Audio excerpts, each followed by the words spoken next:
This is a joke, so get ready. Poetic Vision Show. Good evening, ladies and gentlemen. This is another episode of the Godcast. This is a long-awaited interview.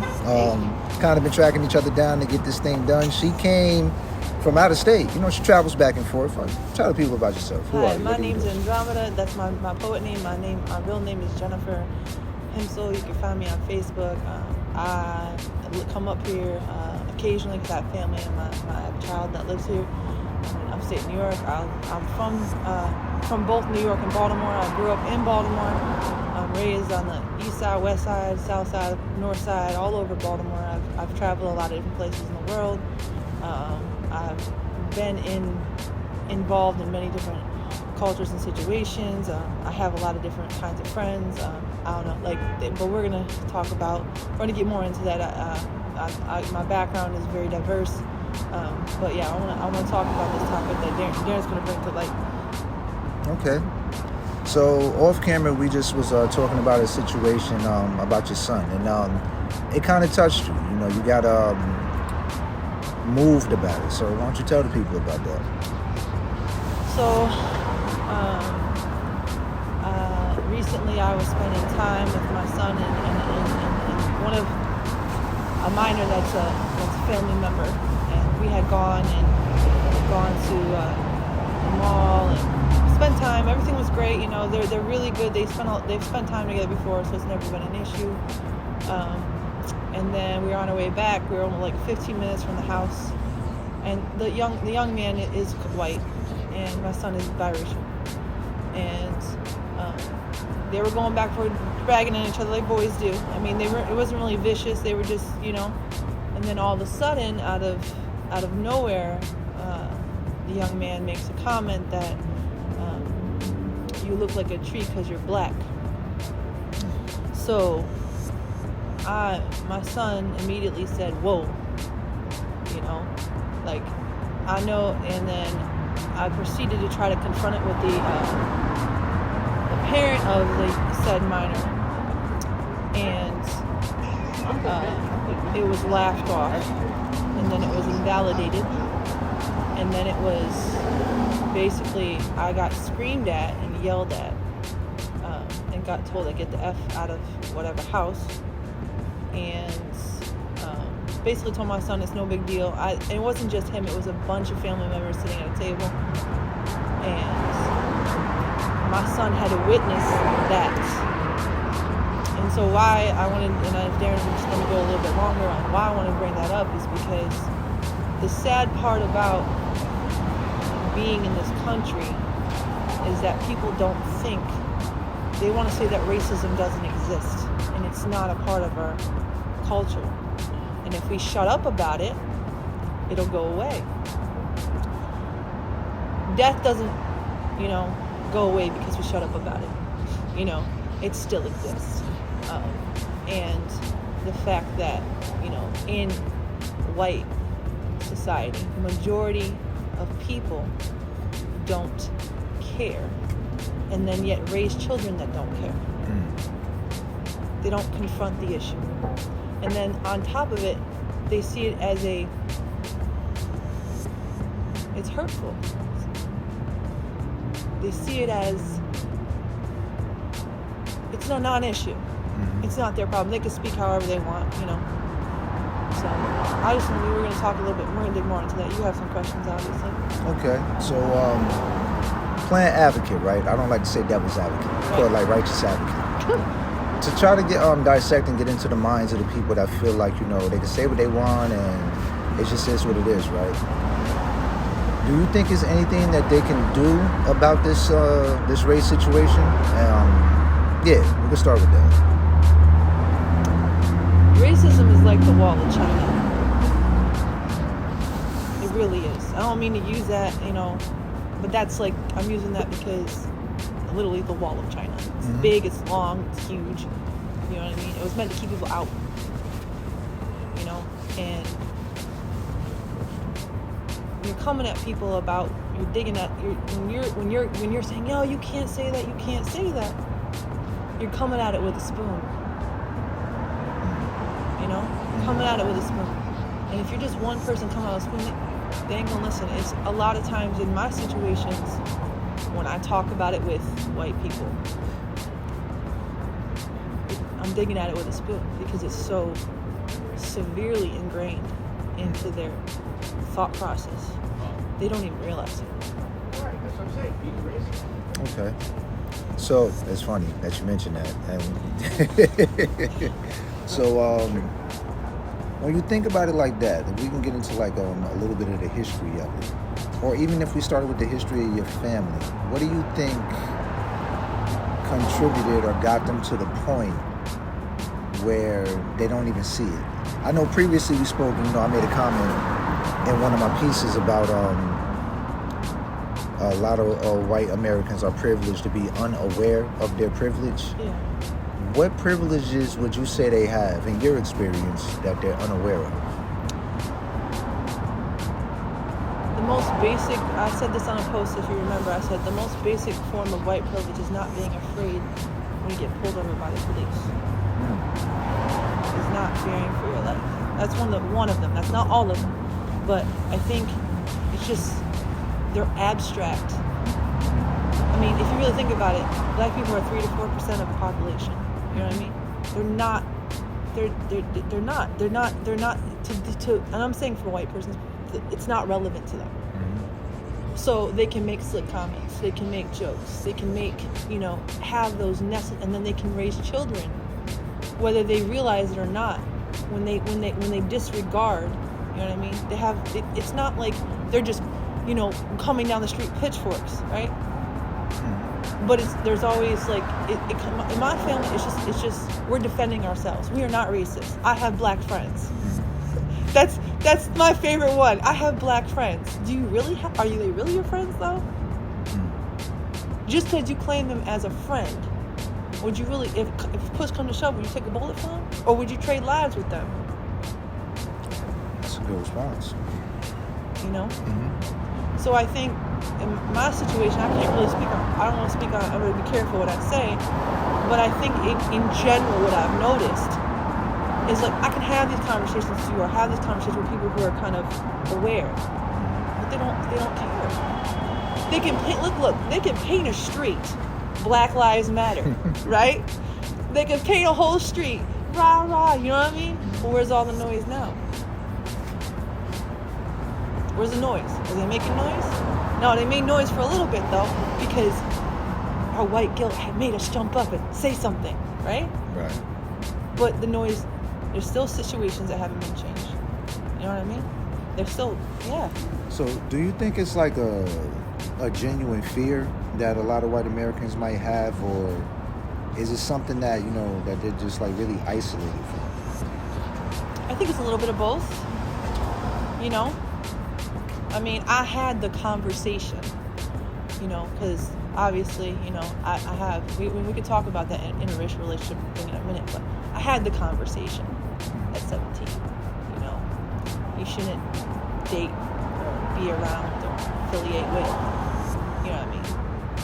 black people, be around them, I had that talk, and it wasn't pushed very far because at 17 I knew who I was, I knew what I stood for, but still it was pushed. You know what I mean?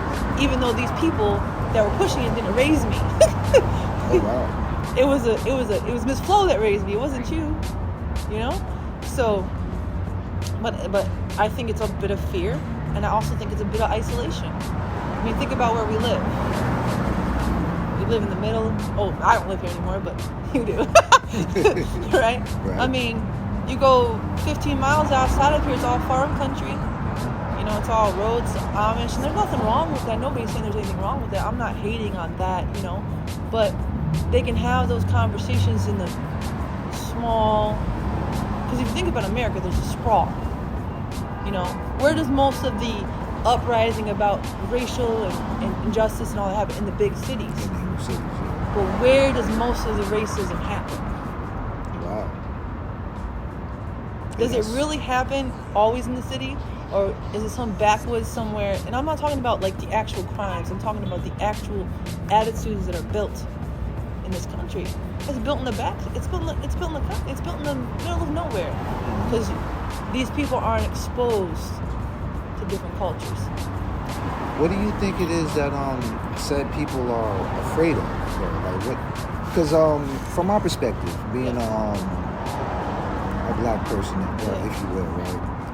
I don't feed into or see why anybody would be afraid, especially in today's time. Like, you deal with a very compassionate people if you really sit down and get to know folks. But so what do you think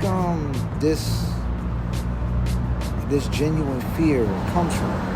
I'll give you an example, right? Yeah, go ahead. I was responding to this post, and somebody was describing to me about this Black Lives Matter thing. I can't remember exactly how it went, but it was speaking along the lines of racism. And I said, okay, this is when even in today's time, you're still very much so exposed to or responding out of racism, even if you don't know it. Just based on whatever somebody said to you in your private circle. In today's time, if you walk by somebody black and you feel the tendency to pull your mask up, something as simple as that. Or if you have it up, you just pull it up more. That's just a sense of racism right there. And this is based on something that whoever said what about these folks over here carrying this virus, if you will. I'm pretty indifferent to the virus. Yeah, I know. We both are. Yeah, but when you deal with individuals that are influenced like that, it kind of lets you know, like, oh wow, this is what you're still exposed to, and this is what like triggers you in a certain way. So kind of to get, not just using that as an example, but to get back to it, what do you think the general fear is, or where does that fear come from? From what they've been taught. I mean, that's what you were taught. Like, and it's not, I know this is a general thing, but 85% of communication is nonverbal. So even when you're growing up, you don't, all the kids that look like you are doing, like, it's a herd mentality. You know what I mean? But it's also, because it's so hard for me to relate, because we know me. It's so hard. I'm trying to pull it in. Right. But I think it's just a herd mentality. I think it's also, there is something to be said about, you understand, they know y'all have every right to be angry. I'm making sense? Like, y'all have every right to be angry. And that's something to be scared of. America owes y'all. Y'all built this country, And it's heartbreaking. It's heartbreaking because all they have to do is admit it. All you have to do, like, a lot of this stuff, yes, we screwed up. I'm gonna use that word. Back, it doesn't matter back in the day. And then, it's just, it's so frustrating for me because being a white person, no matter how much, soul food I eat, I'm still white at the end of the day,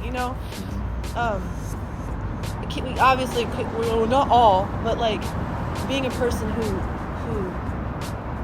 I've had, like, especially like older white. I have an older white friend. She's and it's people like us that get like, and reasonably so. Like, I'm not gonna sit here and say, oh, but reasonably so, it's people like us that get like, red line and scarlet letter, and we're not the, but it's frustrating, But the fear is there because we owe y'all. Am I making sense? Like, we know we owe y'all. Like, we know we owe y'all. Like, we know it. And instead of like being a person like, you know what? I'm sorry. I'm sorry that you were dragged from your homeland. You were put through, and you were put through forced labor, all that, and then built, and all the stuff that we can go on, all the, like, all, all the stuff. I can go down the list, and it's a terrible list. It's a freaking terrible list. You know what I mean? I hate the list, but the list exists. So we can't turn a blind eye and say, you know what? You've heard the lines. You've heard the lines, right? The lines are, oh, that happened. Get over it. Get over it. It's, everybody loves everybody. It's 2021, right? Pull yourself up out of bootstraps. Like, we don't tell the Jews that. Why don't we tell the Jews that? Why don't we have, like, like shrines? You know what I mean? Why do they get reparations? Like, why? You know? Right. I think it's a lot to be said about that. And lo and behold, it is a lot of activity happening behind closed doors. And I think for myself, the way I'm starting to see it, you're starting to see the illusion kind of separated from reality. Yeah. And I'm saying that because a lot of the censorship that's happening right now. Yeah. I've never personally experienced this much censorship in any of my life. No. So that really kind of lets This you know. might like, get censored. Yeah, it just might get censored. It might not make the cut. Yeah. But yeah, I guess you could say like when you see the reaction that the powers that be have had to a lot of things going on right now, you can tell you're on the brink of change and things are going to happen. So for myself, I spend time thinking about this, so it does give me a sense of peace. Yeah. But just to get to the opportunity to speak to your everyday average white American, it's like it's really nothing to be. When you get to know the right people, it's nothing to be afraid of.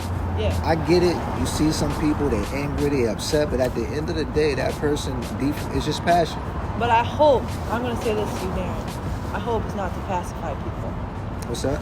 I hope that the change that's coming and should be coming is not to pacify people. The passive. Pacify.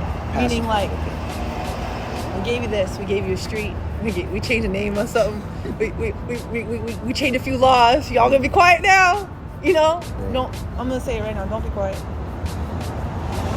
So if we got into it, because this is interesting, right? But outside of a boatload of money, what do you think would keep Black America quiet?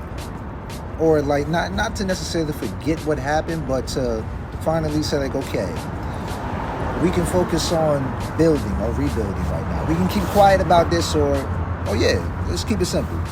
What do you think it would take to keep Black America I quiet? don't think they should be quiet, but I mean, I'm gonna answer your question, but I want to say this part. You can edit this or whatever. Shannon Sharp, I think every white person should listen to what Shannon Sharp said about the way this country was built. Mm-hmm. Okay? The recent one? The Yeah, recent one, I'm good. sorry. Shout out to you. If you see the shit in me, you were right here, okay? Mm-hmm. So, no, I'm just playing, but I don't think y'all, but I also, it's kind of a twofold thing, right? You can only do so much yelling, right? And then people are just gonna be like, the more you yell, that's just human behavior, it doesn't matter. Okay, hope it changes, but then you gotta get to a point, well, you know what? Bump you. I'm gonna do something different. And I'm gonna build my own. Even if, you know how you do a project, and the project doesn't turn out the way you thought it would be? So what do? You just stop. You just never do a project again? Stop. Or do you do a different project? Do a different project or rebuild on that. Rebuild on one. Either way. What I'm saying is, wouldn't it be brilliant, right? You can't fight with you're fighting with a blind man in some ways, you know what I mean? Like, you can't fight these races, they're ingrained, that's what I'm trying to say. But what you can do to solve this is just separate yourself. Not separate yourself in the sense of, oh, you all have to go over here and we're over here, but like, just keep pushing, like, like everybody's pushing black owned business, like, yes, build your empires. I'm not trying to be like, like cupcaking here, okay? I'm not cupcaking, trust me. Darren knows me, I'm not cupcaking. But like, if I build your own empires, that's where y'all came. That's where you came from, right? So build it. Stop fussing with the old man on the lawn. The old man on the lawn is stuck in his ways. I think what a lot of like you see a lot of people building their own right now, but I would love to say that it's that simple. It's really not. It's not. I know. With a lot of people that build, it's almost like a good scholar I used to follow, Layala Africa. Yeah. He said that in times of antiquity, when they would build churches, they would be filled in like the church was built like a military system as well. So it's like they were building defense and spirituality at the same time. Right. I think the problem that a lot of people that get to a point that want to build empires have is that they have to build this, but it also has to be protected. Right.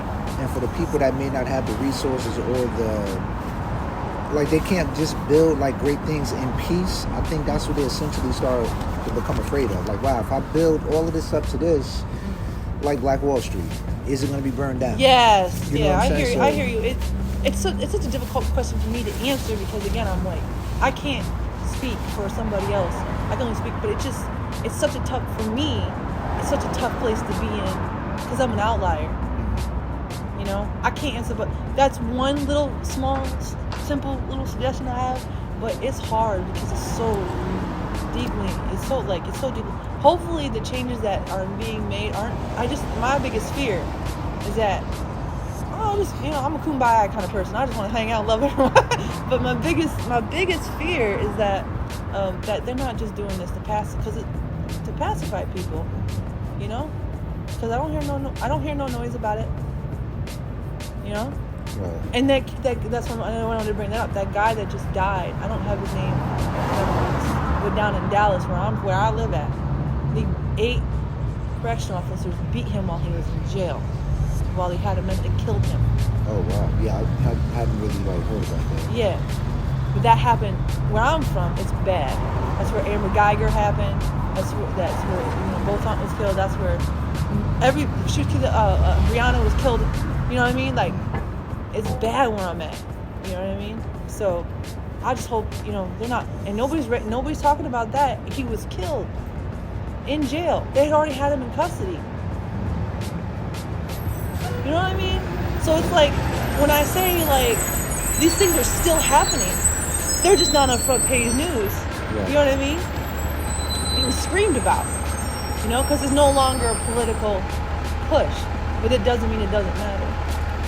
This is true. It was I can't remember this guy's name, but he spoke about reverse racism. Yeah. And he gave more of a metaphorical approach to it. Like, I think that you really won't know how people will respond or get an honest reaction until they're actually going through it. Right. And from my perspective, you're starting to see that happen slowly right now. Yeah. And it's happening at different levels. Right. So, my encouragement, you're doing the right thing. Keep being an outlier, keep raising that awareness, keep being in front of people's faces about it, because then they at least know how to react when they're around you. But for the people that they just refuse to see it, I wouldn't waste my time or energy with it. It's gonna happen on its own. That's just the course of nature. It just sucks when it's your family, though. Yeah, it does. But that and then you get kicked out. But that's okay. I'm gonna go back. And that's something that we go through with family too. We got family that we don't always agree with. Yeah. You're still family. I can love you from a distance, but it's one of those things where if we don't see eye to eye, you start to have friends that stick closer than family. Yeah. And you find yourself, rubbing shoulders or sitting next to your friends, talking to them about issues that they actually listen to. Yeah. Of all different types of people, Right. But at the end of the day, you still family, still love them from a distance. Yeah. I love you from a distance too, and your family, and your beautiful wife. Appreciate that. My phone. So, all right, well, I'm glad we had this conversation. Yeah. Part 1 of 3. Maybe we could talk about next time about not, other things that are maybe a little bit more uncomfortable. Okay. Yeah, we kept it kind of light this time. We didn't want to push too many buttons, but yeah, but we need to push them buttons. okay. Go ahead, push them buttons. push my buttons. All right, guys, it was nice talking to you. All right. Until next time.